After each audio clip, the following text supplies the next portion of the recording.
नमस्कार प्रिय दर्शकों, स्वागत है आप सबका हमारे चैनल रिया टून्स में। अगर आप हमारे चैनल पर नए हैं और भगवान भोलेनाथ में विश्वास रखते हैं तो वीडियो को लाइक करें और हमारे चैनल रिया टून्स को सब्सक्राइब करें। आज की कहानी बहुत ही प्रेरणादायक और ज्ञानवर्धक है, इसलिए इसे पूरा सुने।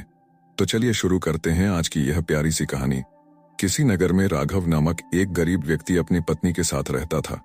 राघव बेहद परिश्रमी था और जो भी काम मिलता उसे पूरे मनोयोग से करता। दिन रात कड़ी मेहनत करने के बावजूद उसके घर की स्थिति दिन ब दिन बिगड़ती जा रही थी। राघव की पत्नी अत्यधिक आलसी थी। वह दिन भर चारपाई पर लेटी रहती और न ही घर की सफाई करती, न ही कोई अन्य कार्य। जब राघव रात को थक हार कर घर लौटता तो वह उसे पानी तक नहीं देती थी और बासी भोजन ही परोसती। अगर राघव उससे कुछ कहता तो वह उसे अपशब्द कहती और उल्टा जवाब देती।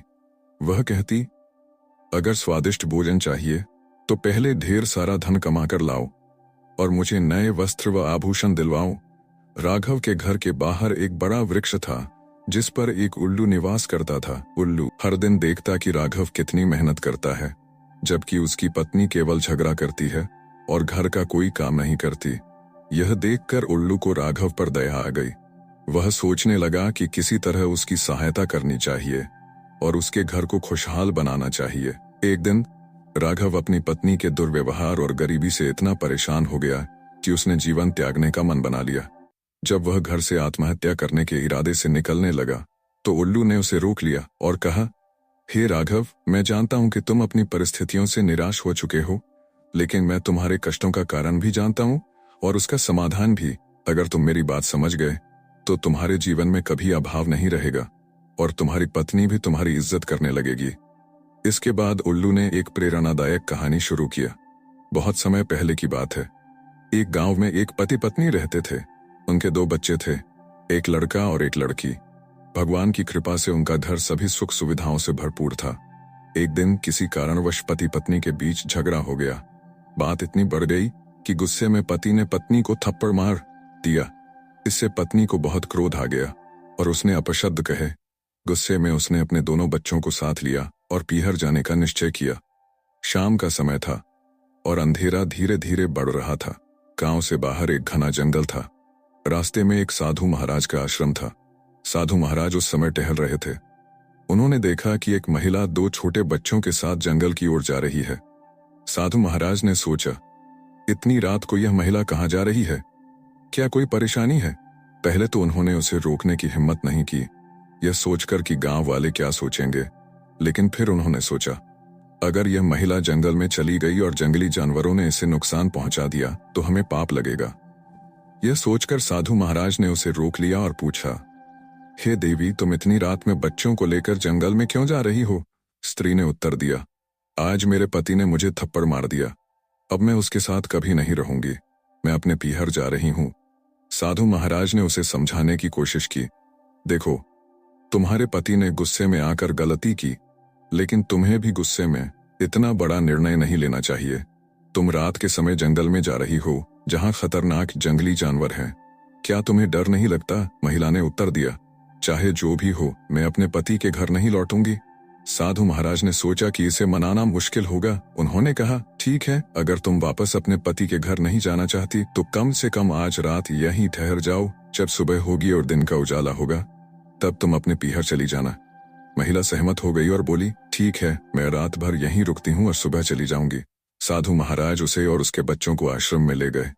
रात का समय हो चुका था और उन्हें तेज भूख लग रही थी। साधु महाराज ने उनके लिए भोजन बनाया और उन्हें खिलाया। फिर उन्होंने कहा, तुम कुटिया के अंदर सो जाओ, मैं बाहर सो जाऊंगा, मैं बाहर सो जाऊंगा। रात भर साधु महाराज बाहर ठंड में लेटे रहे, जबकि महिला और उसके बच्चे आराम से सोए। सुबह होते ही महिला बोली, साधु महाराज, अब मैं अपने पीहर जाती हूँ। साधु महाराज ने कहा, ठीक है, जैसा तुमको उचित लगे। उस स्त्री ने गुस्से में अपने बच्चों को साथ लिया और जंगल के रास्ते अपने पीहर की ओर चल दी। संयोग से उसी रास्ते से कुछ गांव वाले भी जा रहे थे, इसलिए उसे जंगली जानवरों का कोई खतरा नहीं हुआ। चलते चलते वह अपने मायके पहुंच गई। जब माता पिता ने उसे और उसके बच्चों को इस हाल में देखा तो चौंक गए। उन्होंने देखा कि उसकी आंखें गुस्से से लाल थीं और चेहरा तमतमाया हुआ था। पिता समझ गए कि जरूर पति पत्नी में बड़ा झगड़ा हुआ है। उन्होंने उसे घर के अंदर ले जाकर पूछा, बेटी बात क्या है, तुम्हारा पति तुम्हें छोड़ने के लिए यहाँ क्यों नहीं आया? क्या तुम दोनों में कोई झगड़ा हुआ है? सच सच बताओ। बेटी ने कहा, पिताजी हम लोगों में झगड़ा हुआ था, मेरे पति ने मुझे थप्पड़ मार दिया, अब मैं उनके साथ कभी नहीं रहूंगी, मैं तो अब आपके ही यहाँ रहूंगी। पिता ने गंभीर स्वर में कहा, बेटी यह तो गलत हुआ कि तुम्हारे पति ने तुम्हें थप्पड़ मारा, लेकिन ताली एक हाथ से नहीं बजती। क्या तुमने कुछ कहा होगा जिसकी वजह से यह हुआ? सच बताओ। लेकिन वह स्त्री अपनी गलती छुपाते हुए बोली, नहीं पिताजी, मेरी कोई गलती छुपाते हुए बोली, नहीं पिताजी, मेरी कोई गलती नहीं है, बस थोड़ी सी नाराजगी में उन्होंने मुझे थप्पड़ मार दिया, अब मैं मर जाऊंगी लेकिन उनके पास वापस नहीं जाऊंगी। पिता ने जब सुना कि उनकी बेटी आत्महत्या जैसी बातें कर रही है तो वे घबरा गए। उन्होंने सोचा कि अभी उसे ज्यादा कुछ कहना सही नहीं होगा। उन्होंने उसे आराम करने दिया। रात भर वह स्त्री अपने पीहर में रही। अगले दिन जब पिता ने फिर से बात की तो उसने फिर से सारी गलती अपने पति पर डाल दी। इस पर पिता ने कहा, ठीक है बेटी, तुम यहीं रहो। उधर ससुराल में जब सास ससुर ने देखा कि बहू घर पर नहीं है तो उन्होंने अपने बेटे से पूछा, बेटा हमारी बहू कहाँ है? बस सुबह से कहीं दिखाई नहीं दे रही। बेटे ने सिर झुकाकर कहा, पिताजी हमारा झगड़ा हो गया था, वह रात में बच्चों को लेकर अपने पीहर चली गई। पिता ने पूछा, लेकिन झगड़ा क्यों हुआ था? बेटे ने बताया, पिताजी छोटी सी बात थी लेकिन धीरे धीरे बढ़ गई। पिता ने गंभीर स्वर में पूछा, बेटा क्या तुमने उसकी कोई गलत सलूक किया? बेटे ने सच स्वीकारते हुए कहा, हाँ पिताजी, हमने उसे थप्पड़ मार दिया, इसलिए वह गुस्से में चली गई। पिता ने पूछा, लेकिन थप्पड़ क्यों मारा? बेटे ने बताया, पिताजी हमारी पत्नी ने हमें गालियां दी, हमें गुस्सा आ गया और हमने उसे थप्पड़ मार दिया। पिता ने बेटे को समझाते हुए कहा, बेटा यह तुमने गलत किया है, तुम नहीं जानते कि स्त्री घर की लक्ष्मी होती है। जिस घर की स्त्री घर छोड़कर चली जाती है वह घर श्मशान के समान हो जाता है, वहां कोई बड़ा संकट आ सकता है, इसीलिए घर की गृहिणी के साथ ऐसा बर्ताव करना गलत है। बेटे ने विरोध करते हुए कहा, पिताजी मैं मानता हूं कि स्त्री घर की लक्ष्मी होती है, लेकिन मेरी पत्नी ने तो लक्ष्मी का कोई गुण नहीं दिखाया। वह हमारे मित्रों का सम्मान नहीं करती, मेहमानों पर गुस्सा करती है, यहाँ तक कि भिखारी को भी भिक्षा नहीं देती। जो स्त्री दान पुण्य न करे वह लक्ष्मी कैसे हो सकती है? पिता मुस्कुराए और बोले, बेटा तुम सही कह रहे हो कि तुम्हारी पत्नी में कई कमियां हैं, लेकिन पति का धर्म जानते हो। बेटा चुप रहा। पिता ने आगे कहा, पति का धर्म है कि यदि पत्नी गलत राह पर जा रही है तो उसे सही राह पर लाना, यदि वह सम्मान नहीं करती तो उसे सम्मान का महत्व सिखाना, यदि वह दान पुण्य नहीं करती तो उसे दान का महत्व समझाना। बेटा अगर पत्नी गालियां देती है तो वह अज्ञान में है, लेकिन पति का धर्म है कि वह उसे ज्ञान दे, ना कि उस पर हाथ उठाए। पिता ने आदेश दिया, अब तुम जाओ अपनी पत्नी को मना कर लाओ, यदि उसे सुधारना है तो प्रेम और समझ से सुधारो, न कि क्रोध से। पिता के समझाने के बाद बेटा कहता है, ठीक है पिताजी, जैसा आप कह रहे हैं मैं वैसा ही करूंगा, लेकिन हमें उसके अंदर लक्ष्मी का कोई रूप नजर नहीं आता, मेरे और उसके विचार नहीं मिलते तो हमारी बन कैसे सकती है? पिता मुस्कुराए और बोले, बेटा रिश्ते समझदारी और धैर्य से बनते हैं, पहले उसे बुलाकर लाओ, मैं भी समझाऊंगा और तुम भी अपनी ओर से बात करना। अगर मन में प्रेम और सम्मान होगा तो हर समस्या का हल निकल आएगा। बेटा अपनी पत्नी को बुलाने के लिए ससुराल की ओर चल पड़ा। रास्ते में जंगल से गुजरते समय उसे अपनी छोटी बेटी की एक चप्पल पड़ी दिखी। उसे देखते ही उसका दिल बैठ गया, क्या मेरी पत्नी और बच्चों के साथ कोई अनहोनी हो गई? यह सोचकर वह घबरा गया, लेकिन फिर भी हिम्मत रखकर आगे बढ़ा। जब वह ससुराल पहुंचा तो उसने देखा कि उसकी पत्नी दरवाजे पर बच्चों के साथ खड़ी थी। जैसे ही पत्नी ने उसे देखा, उसने बच्चों से कहा, जाओ अपने पिताजी के पास जाओ। बच्चे दौड़कर अपने पिता से लिपट गए और वह भी भावुक हो गया। रात को सास ससुर ने दामाद का स्वागत किया और कोई सवाल नहीं किया। सुबह उन्होंने अपनी बेटी को बुलाया और दामाद से पूछा, बेटा तुमने झगड़े में हमारी बेटी को थप्पड़ क्यों मारा? दामाद ने कहा, पिताजी मैं मानता हूं कि मुझसे भी गलती हुई, लेकिन गुस्से में आकर इसने मुझे अपशब्द कहे जिससे मुझे बहुत दुख हुआ। पत्नी अगर पति का सम्मान न करे तो रिश्ता कैसे चलेगा? पिता ने बेटी की ओर देखा और पूछा, क्या यह सच है? बेटी चुप रही। पिता बोले, बेटी पति पत्नी का रिश्ता केवल अधिकारों का नहीं बल्कि कर्तव्यों का भी होता है। सम्मान और प्रेम दोनों ओर से होना चाहिए। अगर तुम गुस्से में कुछ गलत कह बैठी तो तुम्हें भी सोचना चाहिए कि क्या यह सही था। बेटी की आंखों में पश्चाताप के भाव आ गए। उसने कहा, पिताजी, मुझे अपनी गलती का एहसास हो गया है। मुझे ऐसा नहीं करना चाहिए था।